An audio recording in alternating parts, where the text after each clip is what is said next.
Hey race fans, NASCAR Know-It-All here with your recap from Watkins Glen. What a finish! That's why I love road course racing. Just like Sonoma, but it's a little bit different this time. You finish second at Sonoma, you redeem yourself at Watkins Glen, Denny Hamlin, as he scores his second win of the season.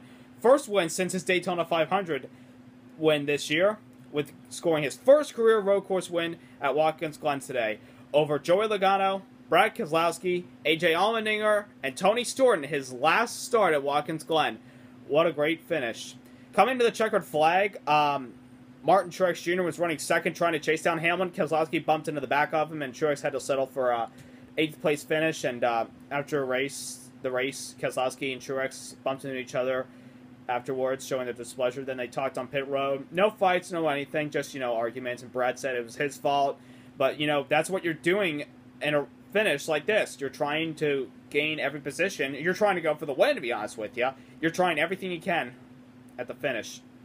And Kyle Larson had a chance at the top 5, but Allmendinger bumped him in the back, and Larson had to settle for finish 29th place finish. Now, 8 points above the cut line. That's not comfortable because even though Chris Buescher didn't have a good finish today, he could still probably jump into the top 30 if he runs better than David Reagan. Allmendinger on pit road was pretty upset with himself. He had to battle through a lot today, coming back from a speeding penalty to finish 4th. Unfortunately, that may have been his last chance at the chase, but he runs good at Bristol. He runs okay at Richmond, so you never know what can happen. Chase Elliott, in the meantime, good finish today, 13th place. I'll take it. I mean, much better than our Sonoma finish because he's been to Watkins Glen Xfinity Series. Sonoma doesn't host the Xfinity Series. I felt like he did a good job today. I mean, we didn't really make any mistakes. Our car was loose, but we were having a good day. But to come out of here with a good finish, I'd absolutely take that. And right behind him, Jeff Gordon. I know I'm a Chase Elliott fan, but I only wear this to support the 3M and Sun Energy 1 colors. And a Mountain Dew color, maybe. I don't know. I might use that for with my Napa shirt when I go to Dover in the fall.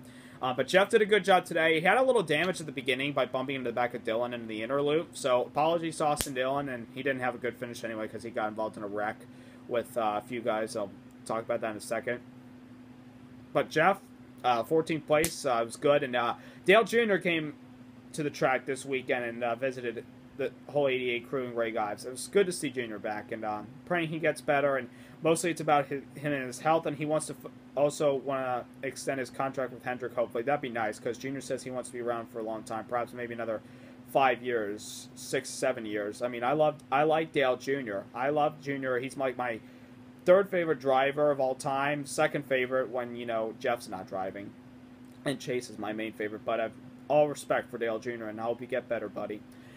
There were 2 wrecks today that had red flags. The first one, when Stenhouse Jr., Ricky, was coming off of turn 5, the big loop, and he had the bumps, and he hit the wall and ricocheted back into traffic, collecting his teammate Greg Biffle, Austin Dillon, who's trying to make it on points, and Jimmy Johnson. The 48 car just cannot catch a break. And Dillon, this is not good for him as far as points, and not good for Biffle either. He's just trying to win. But, he had Roush Cars did a good job with Trevor Bayne. He got his first career top 10 after a 5th place finish yesterday in the Xfinity race. I think that helped him. I mean, Roush Cars looked good today. It's just, Stenhouse and Biffle's finish just didn't help. Then a later red flag we had was when Paul Menard went out into the grass and Kevin Harvick got bumped from behind. And he got wrecked with David Reagan and Chris Buescher and Eric Almirola and a few others. So, that hurt Harvick's chances at a top 15 and hurt Buescher's chances to get in the top 30. Though he knew that when he saw David Reagan wrecked as well. He knew, well, as long as he wrecks, I still don't lose much, but you're still outside the top 30 in points. And now these guys get an off week, and they'll be back August 20th for Bristol. I honestly thought the racing today was good with the repaved surface and a lot of people there at the track. It's good because, we don't get a lot of people at Watkins Glen because it's road course racing, and you can't really see much because, it's a big track, and you have to watch these Sprint Vision TVs. I don't know what kind of TV names they're going to have next year when Sprint leaves, but you never know. But nonetheless, it was a good race. Proud of my guy. It was a good finish to put back last week, and excited for the off week, and then we'll get ready to go to Bristol. So stay tuned for Fun Fact Friday on August 19th.